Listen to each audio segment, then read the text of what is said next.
There are 8 teams left in the hunt for the Lombardi, the best weekend in football, as you just said. Here are the odds for each of them to win the Super Bowl. Chiefs plus 310, Bills plus 350, my Niners plus 380, Eagles 525, Bengals 800, goes all the way down to the Jags at plus 3,500.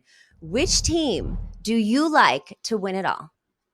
Well, I picked the 49ers and the Ravens at the start of the year and then switched it to the 49ers and the Bengals around week 7. So I'm sticking with the 49ers at this point. But I'll tell you this.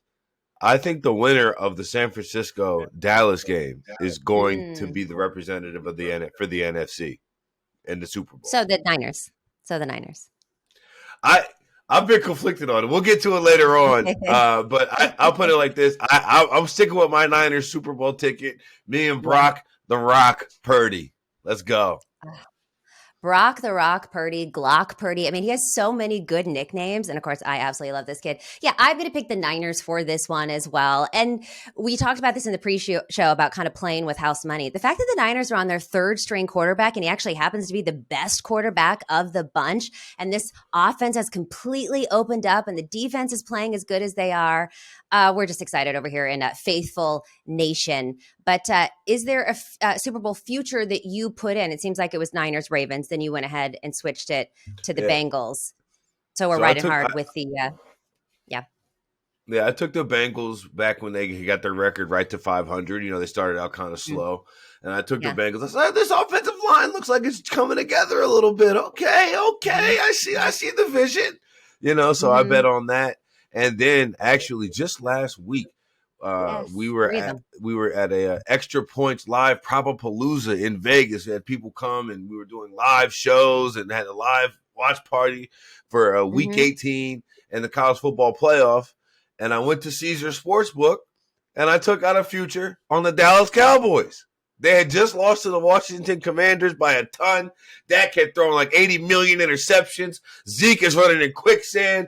Who knows? Trayvon Diggs he's not checking anybody. But I said, you know what, Katie? You know what I said? I looked at my guy, Cousin Sal, big Cowboys fan, and I said, you know what? If the Cowboys if they somehow are able to beat the worst team in the playoffs, the Tampa Bay Buccaneers, they'll have the best quarterback left in the NFC besides Jalen Hurts.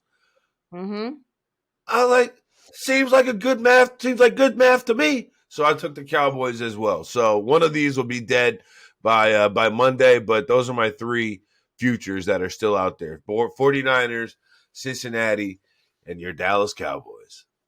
And buy Dallas Cowboys. Well, I will say the math is math in there. So I do think it was a good time to buy low, especially. Here's the thing. I was on the Bucks in the last game and I was riding high on Tom Brady and the playoffs. And look, what we've seen from Tom Brady all season long should have told me how that game was going to go. But to your point, the week before, Dallas Cowboys looked completely uninspired against a 3rd string quarterback with the Commanders.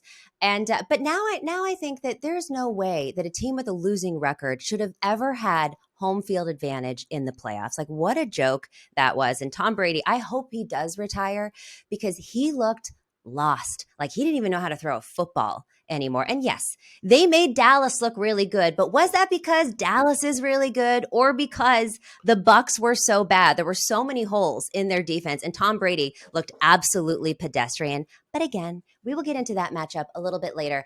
I got the Niners, obviously, to win this. I have a future on the Niners to win the NFC. I got it at plus 750 right when they nabbed Christian McCaffrey. And of course, this is before Jimmy Garoppolo went down.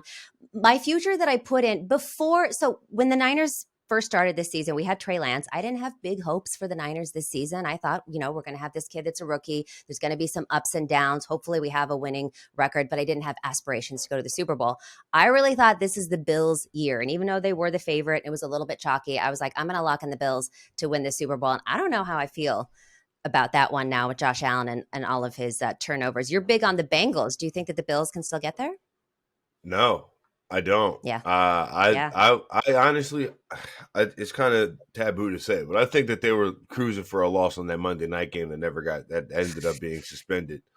So I think Buffalo was. I think this game would have been in Cincinnati otherwise. But just when you look, first of all, if Mike McDaniel can get a play call in time, or Skylar Thompson or somebody, one of these two rookies could just rise above the rookiness between Mike McDaniel and Skylar Thompson, we may be talking about looking at Skylar Thompson in this round as like, how do we stop Tyreek Hill if we're the Cincinnati Bengals?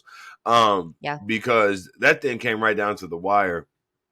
I've heard some people say that was like, Georgia, Ohio State, they had a close game, and then Georgia came out and just dominated TCU. I heard some people say that this was Buffalo's Ohio State, so to say. I disagree. Mm-hmm. I think that this Buffalo team is far from perfect, and I think you see a lot of the flaws that came out in the postseason. They don't run the ball well. And then offensively, they turn the ball over a ton, okay? Offensively, and you see – just think about the two biggest quarterbacks who were two biggest turnover quarterbacks in the last 5 years, so to say. It's probably Josh Allen and Daniel Jones. Well, Josh Allen had a year or two where he wasn't doing that. It was at Brian Daboll. All of a sudden, now he's coaching Daniel Jones. Now Daniel Jones looks like, hey, I'm going to go ahead. I'm going to need that 5th-year extension. I'm going to need that new contract because I'm playing very well right now. Now, you see Josh Allen throwing the ball all over the place. Defensively with the Bills, too, though, the thing that concerns me, Dane Jackson went down with a knee. It's the second time this year he's been down. Micah Hyde is trying to get back into the lineup. Jordan Poyer is playing hurt right now. They don't have the defensive backs to keep up with T. Higgins, Tyler Boyd, Jamar Chase. And if the Bengals offensive line keep them upright, I feel good about Cincinnati.